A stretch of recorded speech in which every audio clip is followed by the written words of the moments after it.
My wife tried to disrespect me with her first tattoo. Welcome to Storly. For more wild stories, make sure to hit that subscribe button.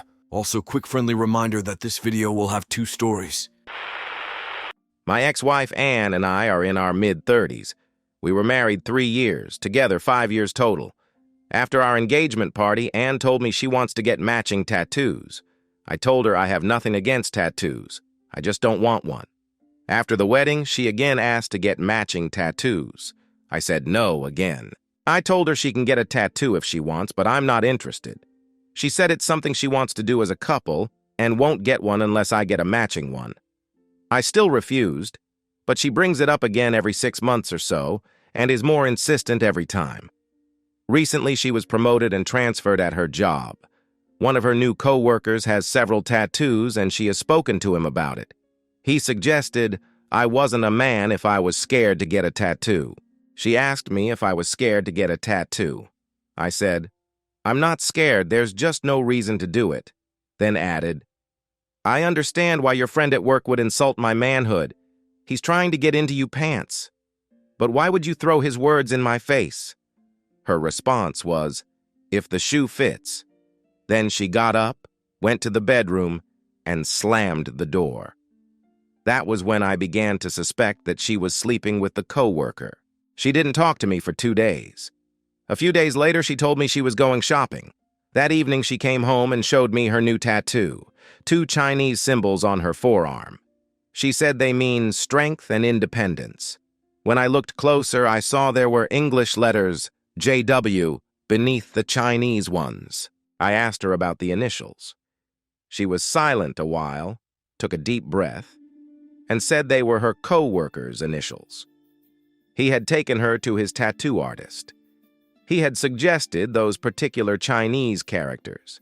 He stayed with her and lent support while she got inked. She wanted to honor that support and their friendship, so she had his initials tattooed beneath the symbols. Controlling my anger, I told her that having another man's initials tattooed on her body was disrespectful to me and that she should have them removed. She said I was trying to control her, that I had said she could have a tattoo, and I refused to share the tattoo experience with her, so she had chosen to share that experience with a friend who wasn't scared of a little needle. I sat there at a loss, wondering how could she not see that it's disrespectful. We barely spoke the next few days, and when we did, the tattoo was always the subject. She said I should get over it, and there's nothing wrong with having JW's initials tattooed on her arm. I asked if she was sleeping with JW. She hesitated, then said yes, and actually sneered at me. At least he's a man, she said.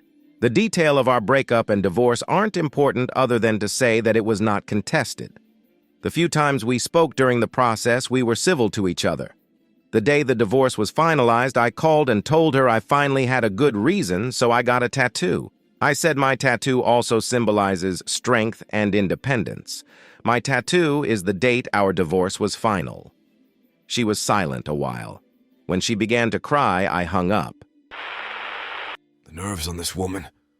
What was she thinking, having some other man's initials on her skin? She bought a one-way ticket when she got that tattoo.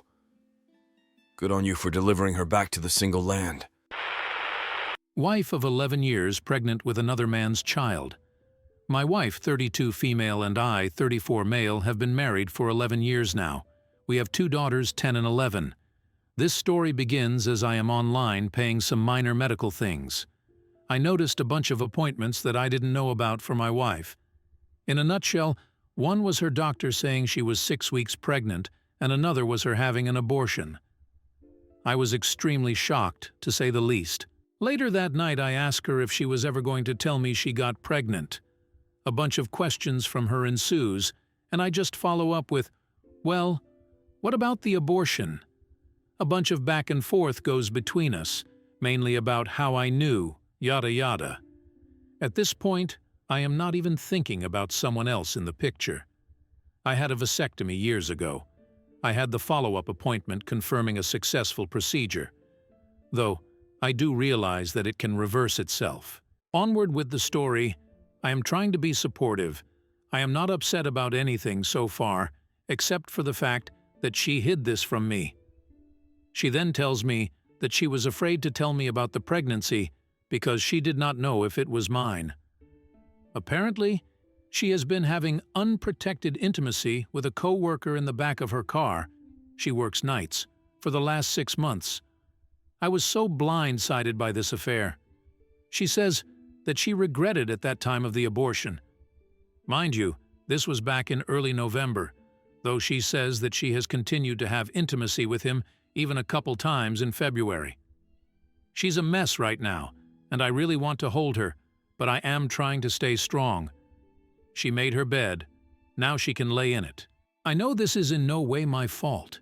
Her decision, her actions, her mistakes. I am so torn up by all this, though. Happened earlier this week.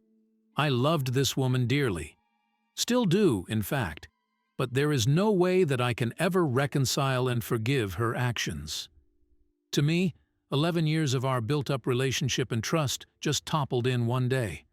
I want the best for her, but I no longer want to be the one who provides that. I have already told her that I want a separation, and I have asked her to move out. I rent a home from my mother, with the stipulation that I help my grandmother out when needed. She lives with us as well. It would be awkward as hell if she stayed here once the family is told. Though, even if my grandmother didn't live here, I would ask her to move out. I am not the one who cheated, so I should not have to move all my stuff. So, any advice moving forward? We both have our kids' interests in our hearts, and, at least at this point, everything had been pretty calm during our talks. Lots of sadness going around, but no yelling or screaming. I feel like this is going to take a long time to heal from. I'm trying not to break down as I am typing all this down. I'm glad you didn't do anything stupid after her heartless confession, but you seem too calm about her cheating, at least according to what you told us. I hope you're not suppressing any emotions. Please see a therapist and focus on yourself and your children. Bettering your mental and physical health after such an incident is always a safe option. Stay strong, my friend. I have talked to my soon-to-be ex a few times about certain things, and I believe I have a better plan now. She has a very limited time to get out of the house. I have contacted a lawyer and am currently collecting information for the separation papers. I have been tested for STDs, and everything that has come back so far has been clean. I have not told my children yet. Soon-to-be ex wanted to say that we are just breaking up. I was like, hell no. I am telling them that mommy had a boyfriend. They need to learn that a marriage is a serious thing. This has been rough on me so far. I feel as if I am barely keeping myself together. Today especially. I am currently keeping a front up in front of my girls, but I still have to walk away sometimes to compose myself. There are times when I am calm and collected, and there are times where the image of me putting my handgun to my mouth come to mind.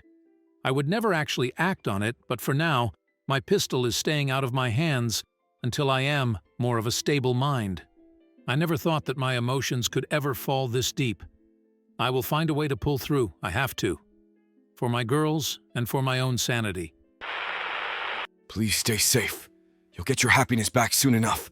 Your children need you. You gotta get back up, my friend. Thank you for staying till the end. Share your thoughts with us in the comments.